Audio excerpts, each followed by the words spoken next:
relation between TP and MP.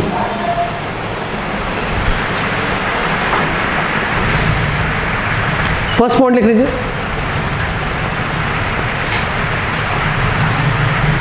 या तो अभी आप लोगों ने ऑलमोस्ट टीपी और एमपी के बारे में तो इनके सब में एक एक पॉइंट लिखवा ही दिया मैंने, तो अलग से फिर इसको लिखवाने का मतलब नहीं है।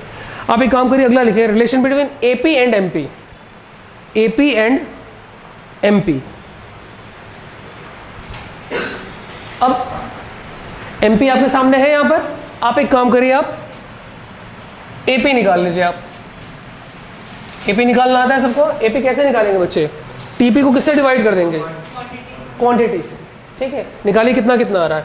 2 को 1 से डिवाइड किया 2, फिर 3 को 2 से किया 1.5, 1.3 सॉरी टीपी को करना है ना, सॉरी यहाँ पे चीज इतना नहीं रहेगा। फिर 5 को 2 से किया तो यहाँ आया 2.5, फिर ये हो गया 3, फिर 2.8, 6 को किया आपने 2.5, 7 को किया आपने 2.1 और फिर 14 को आपने किया 8 से डिवाइड 1.8। मिल गया आपको एमपी और एपी। अब आप एक काम करिए, एक ग्राफ में पहले इन दोनों को थोड़ा सा प्लॉट करिए पहले आप।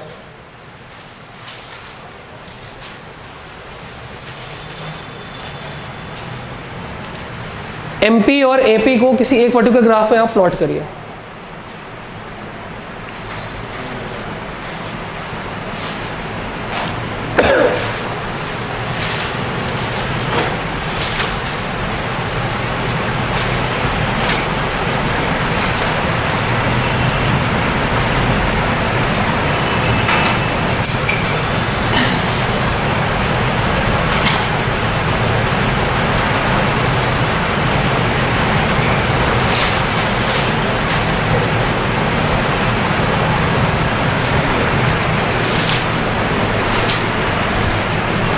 ग्राफ कुछ इस टाइप से बन रहा है, एपी और एमपी। देखिए एपी किसी भी कंडीशन में है, लेकिन एपी पॉजिटिव तो है, नहीं गिर रहा है, माना गिर रहा है 2, 2.5 थोड़ा सा इंक्रीज हुआ, फिर एक पॉइंट के बाद वो गिरना भी शुरू कर रहा है, लेकिन एमपी जैसा गिरा हुआ नहीं है ना। चलिए लिखिए रिलेशन देखिए, फर्स्ट पॉइंट लिखिए, when MP is more than AP,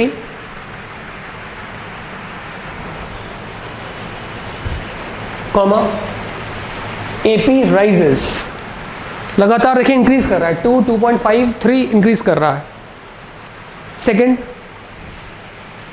when MP is equal to AP, when ये वाला कंडीशन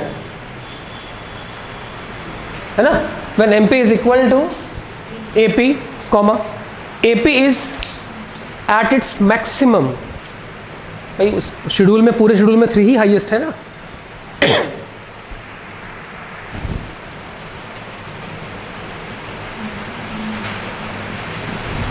थर्ड पॉइंट लिखिए, when MP is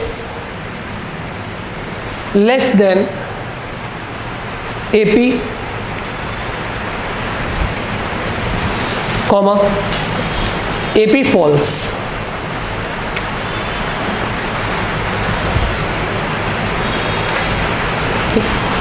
ठीक है, लास्ट वन, एक और रिलेशन लिखना है आपको, लिखिए relation between TP and AP.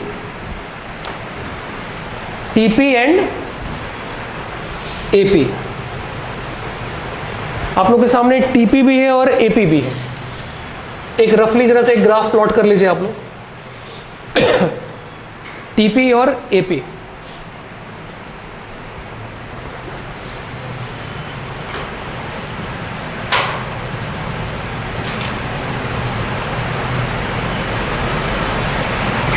कुछ इस टाइप से आएगा, है ना, दोनों ही पॉजिटिव है, कोई नेगेटिव तो है नहीं, कुछ इस टाइप से बनेगा आप लोग का ये। पहला पॉइंट लिखिए,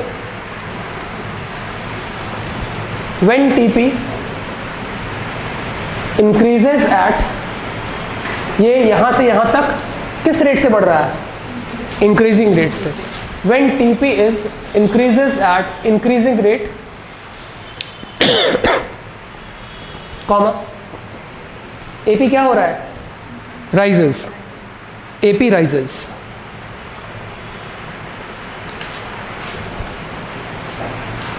सेकेंड लिखिए, when TP begins to rise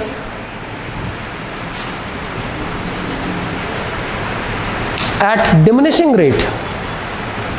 बढ़ तो रहा ही नहीं है यहाँ पे भी, लेकिन किस रेट से बढ़ रहा है? डिमिनिशिंग रेट से, है ना? Diminishing rate, comma, AP is maximum and constant. यहाँ पे क्या हो गया? मैक्सिमम और कांस्टेंट वाली कंडीशन पे. Third, when TP increases at diminishing rate, comma, AP falls. वहां पे इन चीजों को दो उसमें कंडीशन में डाल दिया है, एक ये वाला और एक नीचे वाला. यहाँ पे मैक्सिमम है ये, जहां से ये बिगिन हुआ है डिमिनिशिंग रेट से, ये बिगिन वाला कॉन्सेप्ट, और यहाँ पे ये बढ़ ही रहा है बिगिनिंग रेट उससे, डिमिनिशिंग रेट से.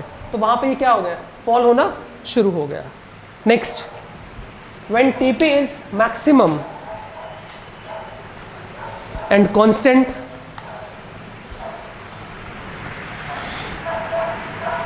Comma, AP is continuing falls. AP falls लिखिए. और लास्ट लिखिए, when TP decreases, comma, AP continues to fall.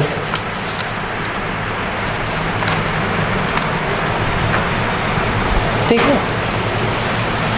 Next heading लिखे, concepts of cost.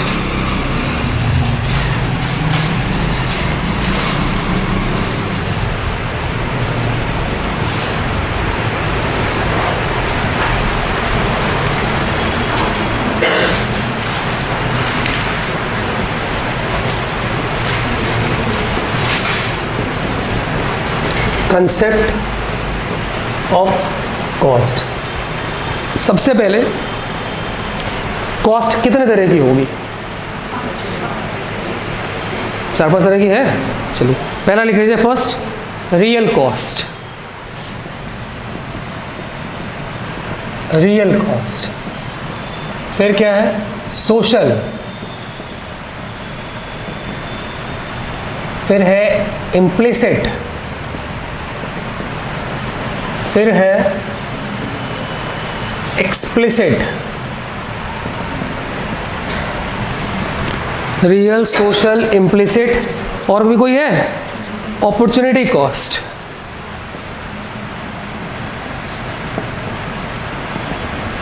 Opportunity cost. ठीक. सबसे पहले बात करते हैं हम लोग रियल कॉस्ट की. तो रियल कॉस्ट में बस एक एक लाइन थोड़ा थोड़ा लिख लीजिए आप लोग. रियल कॉस्ट जो उसके एलिमेंट से बस खाली वो लिखवा देता हूं मैं. ठीक है. रियल कॉस्ट में डैश करके लिख लीजिए. Refers to sacrifice, comma, mental and physical efforts spent to produce a commodity.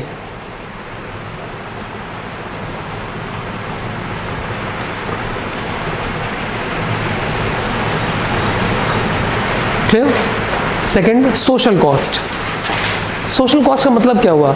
That type of cost which the society has to bear. तो सोसाइटी को किस तरह की कॉस्ट बेयर करनी पड़ती है? Yes, डैश करके लिखिए इसमें. Air pollution, noise pollution, water pollution, etc. Third, implicit cost. Implicit cost किसे कहते हैं? जब हम सेल्फ ओन्ड या सेल्फ एम्प्लॉयड रिसोर्सेज को यूज करते हैं, है ना, किसी भी प्रोडक्ट को बनाने के लिए, उस कॉस्ट को हम लोग कहते हैं इम्प्लिसिट कॉस्ट। ये उस तरह की कॉस्ट होती है जिसमें हमें किसी बाहरी आदमी को पैसा देने की ज़रूरत नहीं पड़ती है, ठीक है। इसमें हम लोग कोई भी चीज़ एक्सटर्नल पार्टीज को पेमेंट नहीं करते हैं। तो बस इसमें डैश कर कितना लिख लीजिए, those costs which are self-owned and with the self-employed resources.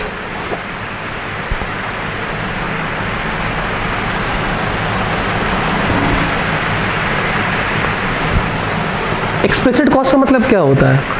हाँ, that type of cost which is payable to outsiders, जो हमें बाहरी लोगों को पे ऑफ करना पड़ता है। इसलिए डैश करके दैट कॉस्ट और the cash payment made by the firm to outsiders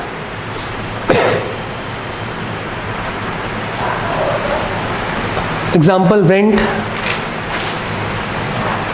wages, etc.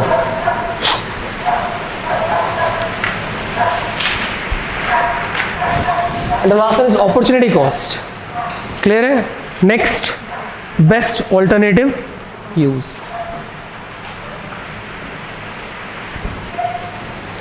तो ये बच्चा, जब कॉस्ट ऑफ प्रोडक्शन की हम लोग बात करते हैं तो कॉस्ट ऑफ प्रोडक्शन में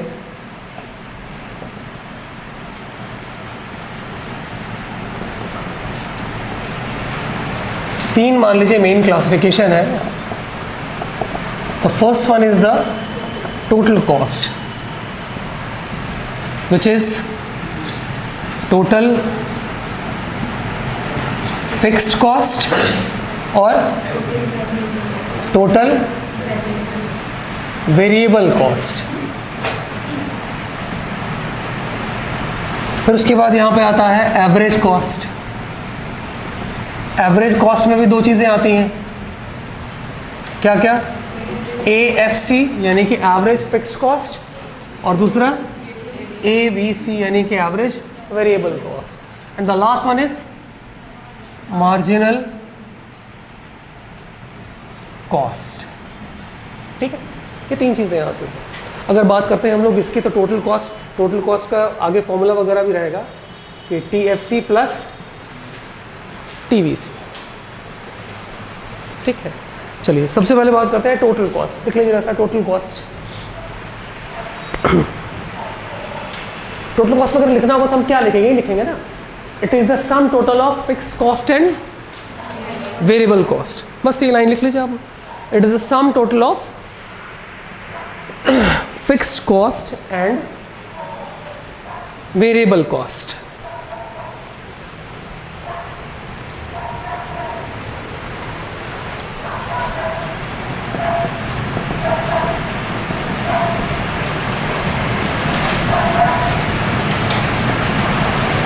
यहां पर यहां पे 2 पर 200 है, तो 1 पे और 3 4 5 पे कितना होगा? 1 पे कितना होगा? सब छोड़िए, 2 पे 200 है तो 1 पे कितना होगा? 100, और 3 पे कितना होगा? जोर से 4 पे कितना होगा? 400, 0 पे कितना होगा? 0 ना बच्चा। Here we are talking about the TFC, total fixed cost. तो अगर यहाँ 200 है तो बाकी सब जगह भी भैया 200 ही रहेगा। बात समझ में आई? भाई टोटल फिक्स्ड कॉस्ट का कॉन्सेप्ट यही है ना कि जो आपने जैसे इसका एग्जांपल क्या बताया मैंने, रेंट।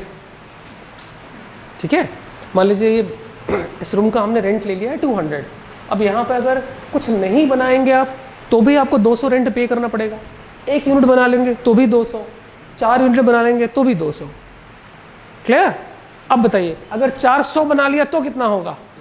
शाबाश। इस चीज को जब हम लोग ग्राफिकली शो करेंगे तो इसका ग्राफ कैसे बनेगा?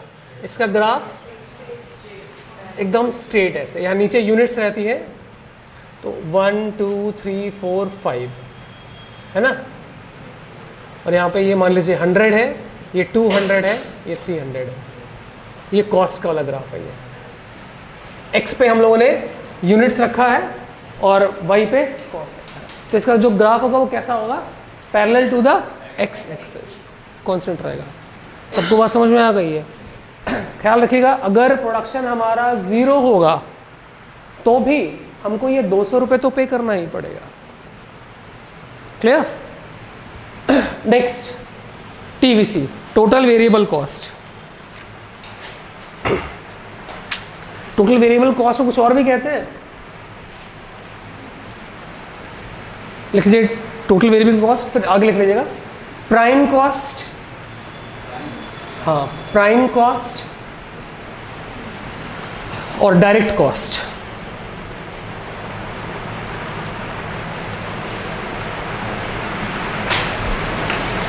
देखिए, those cost which change with the change in level of output।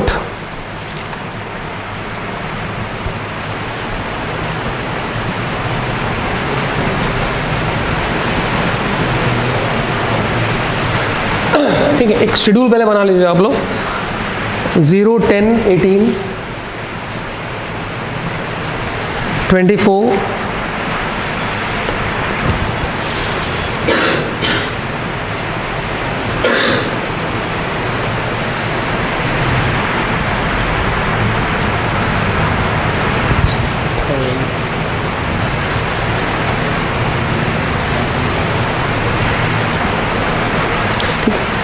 अब इसमें आप लोग दिस इज द टीवीसी, ये टोटल वेरिएबल कॉस्ट है। अब अगर इस चीज को आप लोग ग्राफ पे प्लॉट करेंगे तो ग्राफ इसका कैसे बनेगा? इसका ग्राफ इनवर्स एस शेप्ड बनेगा इसका। This is the TVC, inverse S shaped.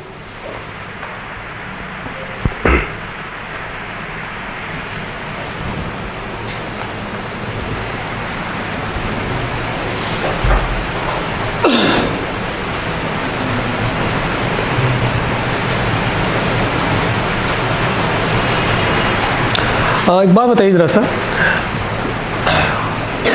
जब वेरिएबल कॉस्ट का कॉन्सेप्ट है कि 1 पे इतना, 2 पे फिर और बढ़ जाएगा, 3 पे और बढ़ जाएगा, 4 पे बढ़ जाएगा, तो वो एकदम स्ट्रेट क्यों नहीं चला गया? वो इनवर्स एस शेप्ड क्यों हो गया?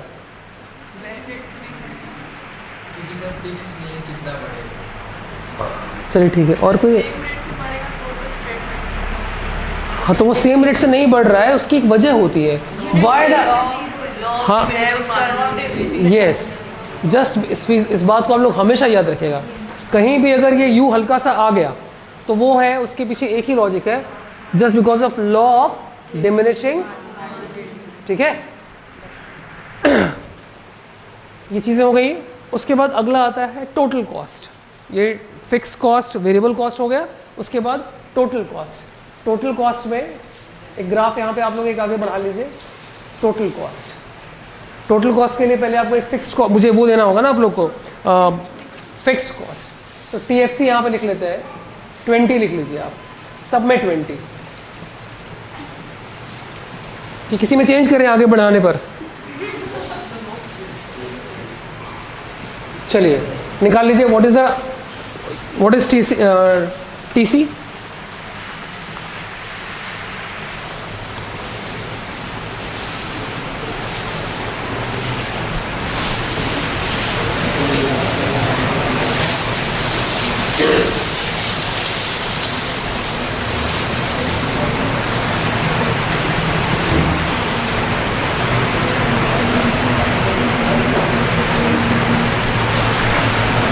ओके, अब एक बात समझिए बच्चे, अगर हम लोग टीसी का अगर हम बनाए, एक ही ग्राफ पे अगर हम सारी चीजें समझा दें, तो हमारा टीवीसी ये है, टीएफसी ये है ना, और टोटल कॉस्ट हमारा ये यहां से होगा। ठीक है, क्यों? क्योंकि हमारा टोटल कॉस्ट हमेशा फिक्स कॉस्ट को कंसिडर करके ही बनेगा। तो फिक्स कॉस्ट जहां पे हमारा है उतना तो कम से कम हमारी कॉस्ट रहेगी ही रहेगी। Is that clear?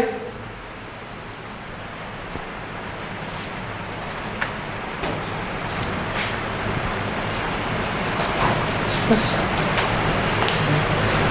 चलिए बाकी रेस्ट कल है ना।